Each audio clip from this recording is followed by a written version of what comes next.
Assalamualaikum dulur, jumpa lagi bersama saya Yusuf Effendi. Bagaimana kabarnya dulur? Semoga kalian masih dalam keadaan baik ya dulur. Baik dulur, pada kesempatan kali ini ya, saya akan memberikan edukasi lagi tentang dunia persapian ya. Topik yang saya angkat di sini adalah India, pilihan pakan terbaik untuk mengemukkan sapi.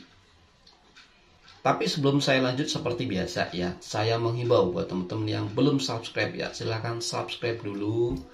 Dan jangan lupa like-nya dan jangan lupa share jika kalian mendapatkan manfaat dari video ini. Baiklah dulur, langsung saja kita masuk ke materinya. Pada video ini ada 5 pertanyaan yang sudah kita rangkum ya, dan dari ini akan kita bahas satu persatu.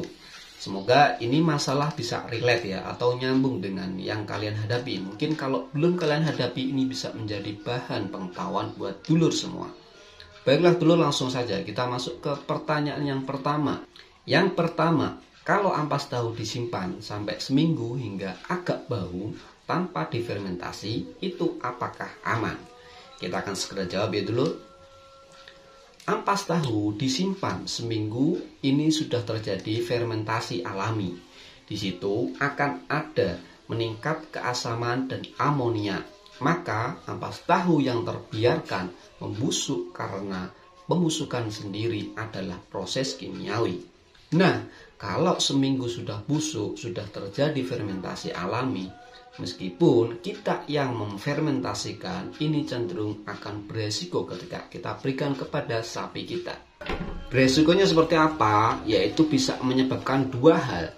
Yang pertama adalah kembung. Karena ampas tahu yang terbiarkan, ampas tahu yang membusuk, asam akan merubah pH lingkungan yang ada di dalam lambung, sehingga bakteri yang suasana yang ada di dalam lambung itu menjadi berubah.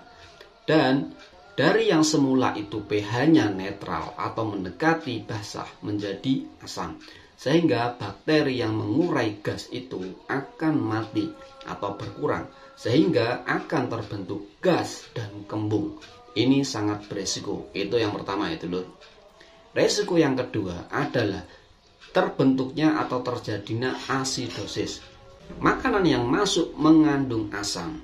Seandainya si lambung ini toleran, tidak terjadi kembung, lalu dia tercerna, terserap, termetabolisme, maka akan merubah suasana darah. Sehingga asam ini akan bersifat sistemik, bersifat menyebar. Sapi tiba-tiba ambruk, ngos-ngosan, gemetar, dan begitu dicek, ternyata dia adalah asidosis metabolik. Sehingga ini bisa menyebabkan kematian pada sapi kalian. Jadi, konkret maksimal, ampas tahu sebaiknya itu diberikan dalam kondisi yang masih segar. Jangan terbiarkan lebih dari 1 kali 24 jam. Karena itu sangat beresiko dari beberapa peternak untuk mencegah terjadinya penyakit kembung. Pertanyaan kedua, ampas tahu versus ampas ketela atau singkong versus katul atau dedak atau untuk pengemukan.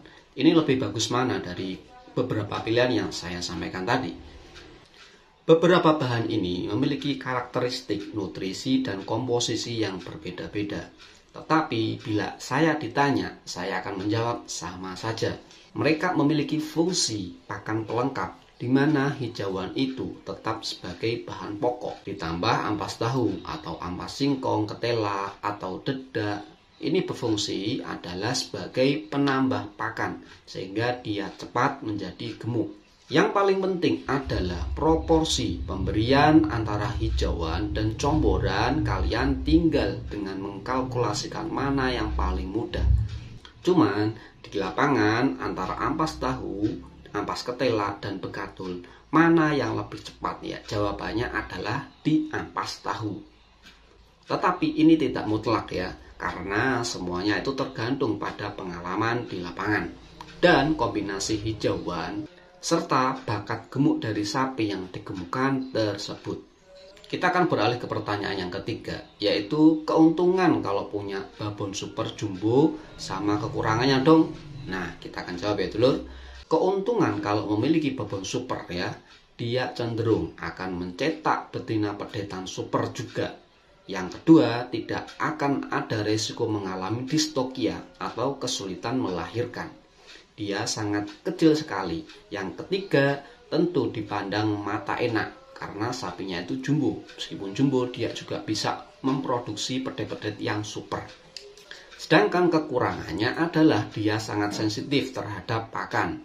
Sehingga bila pakan sedikit menurun, birahinya itu juga akan terganggu. Jawaban yang kedua, karena dia sensitif pakan, maka dia akan cepat kurus. Selanjutnya yang ketiga, karena dia proporsi badannya itu besar, maka dia sangat rentan terpleset maupun cedera. Itu salah satu kerugian dari memiliki sapi babonan super. Tapi dari sisi reproduksi babonan super, dia lebih peka, lebih sensitif terhadap perubahan penurunan pakan. Pakan turun sedikit saja, dia akan macet birahi. Selanjutnya kita akan membahas pertanyaan yang keempat ya dulur, yaitu sapi kalau dikasih telur sama kecap, apa tidak masalah? Soalnya di rumah itu banyak yang dikasih telur sama kecap ya dulur. Kita akan segera kupas. Saya secara pribadi, daripada telur sama kecapnya itu diberikan pada sapi, itu mending buat kita saja. Kecap ini bukan sebagai tetes tebu ya dulur. Kecap dan tetes tebu itu meskipun warna dan bentuknya sama, tapi dia sangat berbeda. Kecap bukanlah pengganti dari tetes tebu. Jawaban yang kedua, pemberian telur itu untuk apa? Diberikan telur lebih baik daripada dibelikan telur. Anggaran untuk membeli telur diberikan ampas tahu atau comboran yang lain, atau malah mendingan diberikan mineral. Karena nutrisi mineral itu sudah pasti lebih lengkap, mineral serbuk maupun cair ya, pasti lebih lengkap daripada nutrisi yang ada dalam telur itu sendiri. Selanjutnya saya akan membahas pertanyaan yang keempat. Sekitar 2 minggu yang lalu, pedet saya mati. Awalnya mencret, terus tiba-tiba suhunya itu naik 40 derajat. Sudah diperiksa, sudah ditangani dan disuntik, tapi akhirnya tidak tertolong. Mohon dong pencerahannya. Kira-kira faktor apa saja yang menyebabkan mencret dan diare pada sapi, dan bagaimana cara pengobatannya? Kita akan segera jawab ya dulur. Titik tekannya adalah apa saja faktor penyebab mencret pada pedet atau sapi. Yang pertama, kita harus bisa membedakan dua golongan penyebab diare. Yang pertama adalah faktor non-infeksius dan yang kedua adalah faktor infeksius. Faktor non-infeksius ini faktor yang disebabkan oleh non-mikroorganisme. Jadi faktor diare yang disebabkan oleh bukan makhluk hidup. Yang pertama bisa karena perubahan pakan, yang kedua bisa karena stres, yang ketiga bisa karena cuaca, dan yang keempat bisa lain-lain, misalnya kotor ya. Jadi yang terkait manajerial pakan, kebersihan, sanitasi, sirkulasi udara, lantai, ini bisa menyebabkan diare. Kalau ini penyebabnya, maka ini harus dievaluasi. Pakan terlalu tinggi air, comboran yang diberikan terlalu busuk, rumput habis dipupuk, dan lain-lain faktor makanan. Faktor-faktor ini menyebabkan diare juga. Nah, yang paling penting adalah faktor infeksius diare. Diare yang disebabkan oleh faktor infeksius, yakni diare yang disebabkan oleh faktor mikroorganisme. Bisa karena bakteri, bisa karena virus, bisa karena cacing, bisa karena protozoa, bisa karena jamur, cacingan ya. Bakteri diarenya warnanya putih, sedikit kuning. Protozoa berlendir, berdarah. Jika virus, maka kotoran akan mancur dan busuk banget. Sedangkan jamur ini bisa melengkapi munculnya diare dari yang keempat sebelumnya. Itu penyebab-penyebab dari penyakit diare. Dan pemberian obat cacing pada induk maupun pada pedet itu menyebabkan diare. Itu efek samping saja, tidak masalah. Penyebab kematian kasus diare itu adalah dehidrasi atau kekurangan cairan.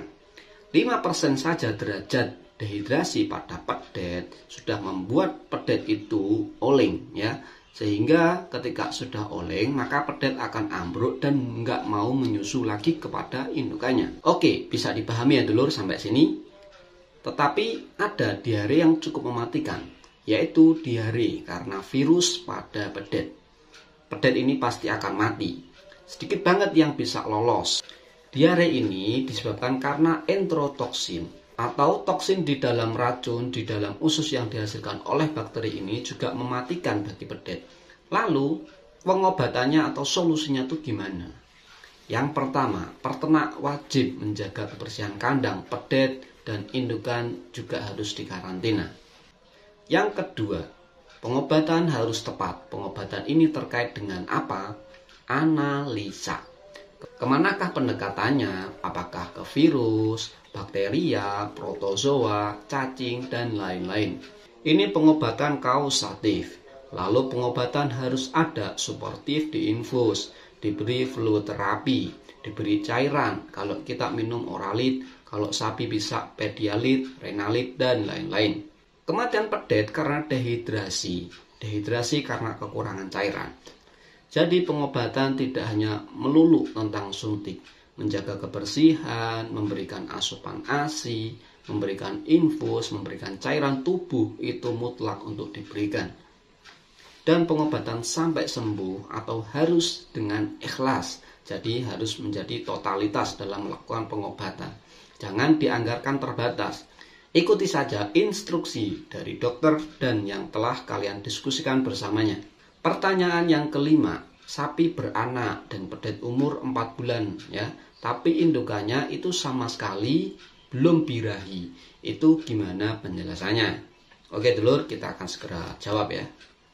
Saya akan menjelaskan secara singkat bahwa kalau sapi kalian itu sudah berhasil bunting dan melahirkan, berarti sapi kalian itu kondisinya normal.